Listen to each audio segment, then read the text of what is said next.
It's time now for Explain and Verify. Medical negligence is one of the leading socio-economic challenges faced by the health sector in South Africa and across the globe. This is attributed to the fact that billions of rands are paid out largely by public health departments and to a certain extent by private hospitals to victims of medical malpractice annually. Samgele is here to explain and verify. Samgele. Well, Bongiwe, according to the National Treasury, payouts for medical negligence claims increased by an average of 23% each year from 2014 to 2020. Let's look at some of the statistics that expose these particular claims. These are medical legal claims 3-year period. For the past 3-year period, Bongiwe, these are the claims. Total claimed 2023, the budget was 75.2 billion rands. And what was paid out in claims was 1.475 billion rands. That was the annual budget of the health department within the country, 75.2 billion rands. And that same year, rounding it off, 1.5 billion rands was paid off in claims. 2022, 81.8 billion rands. And what was paid in claims was 925 million rands within that particular year. You go to 2021, budget was 121.8 billion rands. 2021, what was paid in claims, Bongiwe, was 1.75 billion rands. Those were the claims that were made and the value of the claims and ultimately what was paid out within these particular 3-year period in the form of medical claims in the private and public sector. Bongiwe. And Samgele, this is quite concerning, particularly when you think about the fact that, this limited budget that the departments have to make do with, if a huge chunk of it goes here, it's worrying.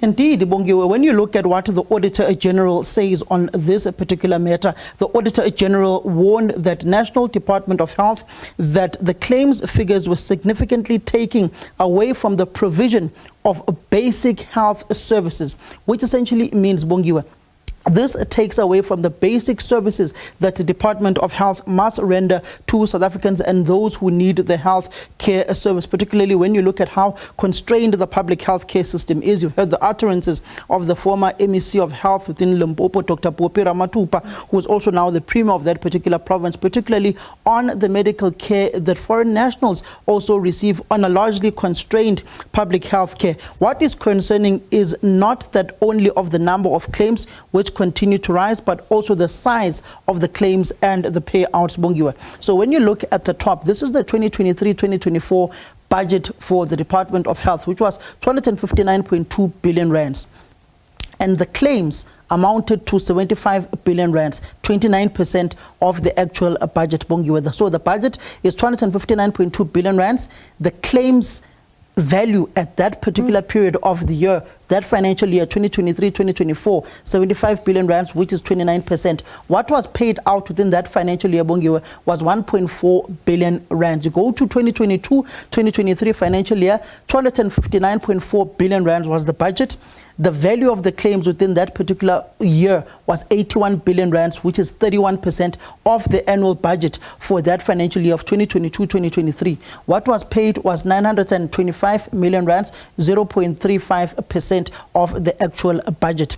Then you go to 2021-2022 financial year, budget was 256.2 billion rands. The claims amounted to a staggering 47%, Bongiwe, of 121 billion rands. What was paid out within that particular financial year was 1.7 billion rands, Bongiwe. And that just speaks to the total number of claims that were awarded from the 1st of January 2020 to the 31st of December 2023. That equals, Bongiwe, 23.6 billion rands, representing 3,522 total number of medical legal claims filed in the period under review. Bongiwe goes further.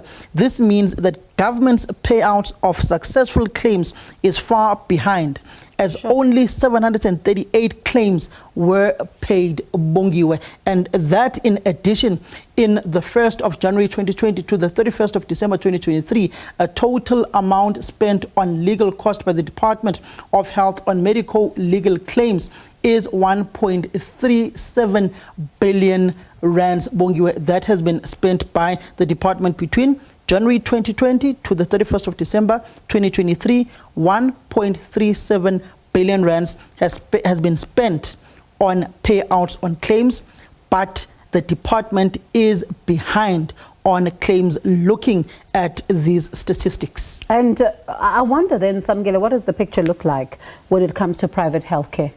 In private healthcare, medical specialists are being faced with exorbitant medical protection insurance premiums, causing healthcare costs to rise and impacting on the practices, Bongiwe. And you look at our next particular slide, which speaks at the population of private and public healthcare. Bongiwe, you go to the use of public health facilities. 84% of South Africans use public health care facilities. Then you come to 16% belonging to private medical schemes. Those whom are living lavishly, those whom are so-called middle class, will fall under this particular bracket, and the so-called missing middle will fall under this 16% who do have access to medical aid, Bongiwe. And that also speaks to the high cost of medical malpractice and professional indemnity insurance specialists charging above scheme rates, Bongiwe. And that just tells you, when you look at the discrepancies between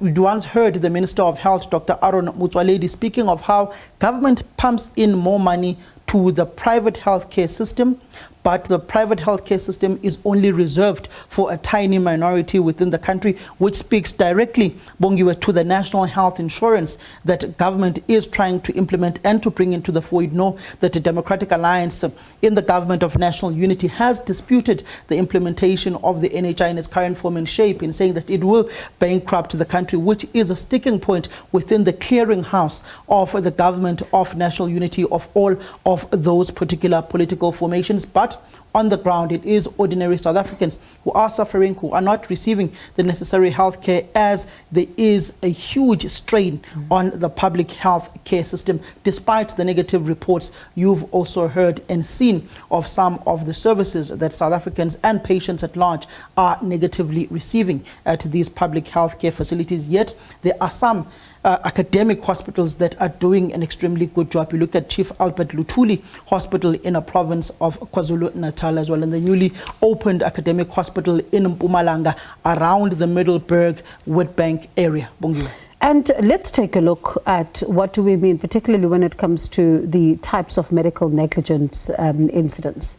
Well, Bongiwe, if you look at the SIU has serious findings against some lawyers with fraudulent claims, ballooned claim amounts, and there appears to be collusion between healthcare workers, attorney general staff with lawyers. Law firms in this space are reported to be making enormous profits, and in some cases, millions claimed don't reach the victim's medical negligence, Bongiwe. And that just speaks to some of the issues that are particularly there. We will get to this particular slide at the end of this particular program, but it's misdiagnosis, surgical errors, inadequate care, Bongiwe. Those are some of the areas that you find these claims being made at, and which you also find, Bongiwe, these lawyers and also the SIU investigating these particular matters. But I'm going to bring in an expert in the field, Bongiwe, who is Advocate Jacques Joubert. A very good evening to you, Advocate Jacques Joubert. South Africa has faced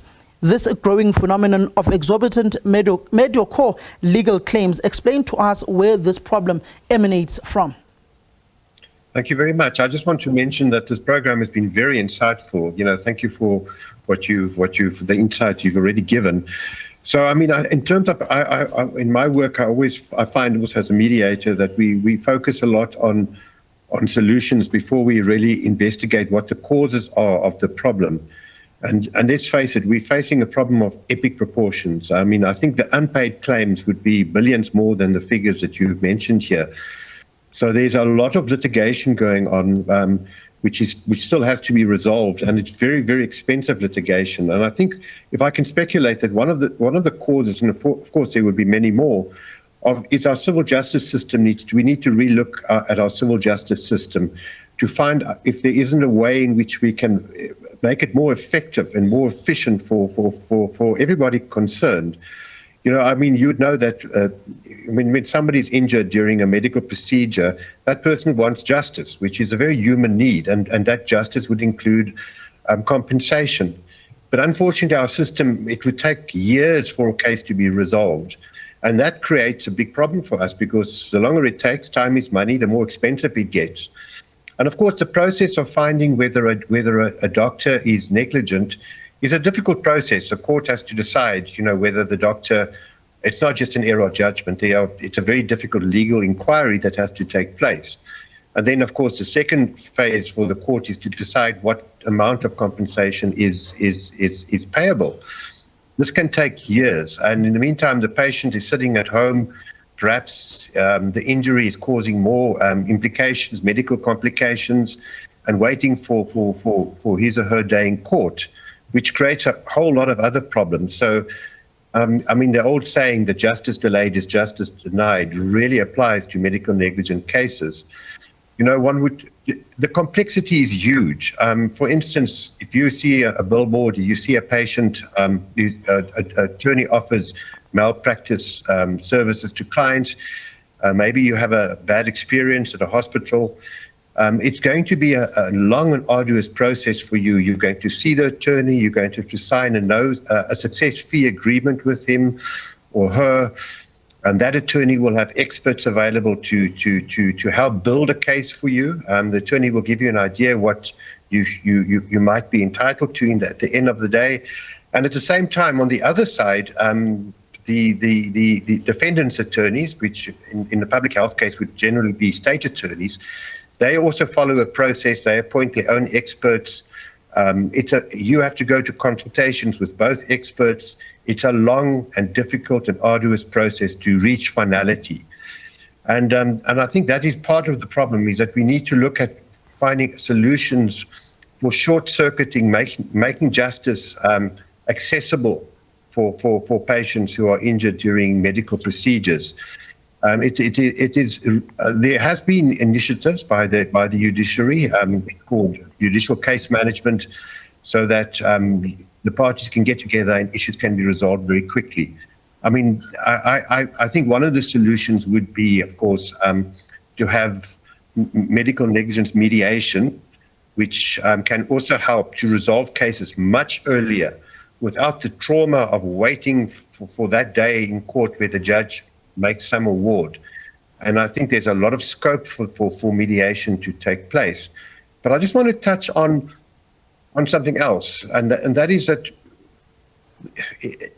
we are quite close to a national health system, because we know that sections of the health system are falling apart, in part because of out of control medical negligence claims, and that creates, of course, a vicious circle. It just gets worse and worse and worse. And I think one of the advantages of having a national health insurance system in this country is that the future loss of the future medical expenses will fade away, because you will have quality health care for people when they are injured during procedures.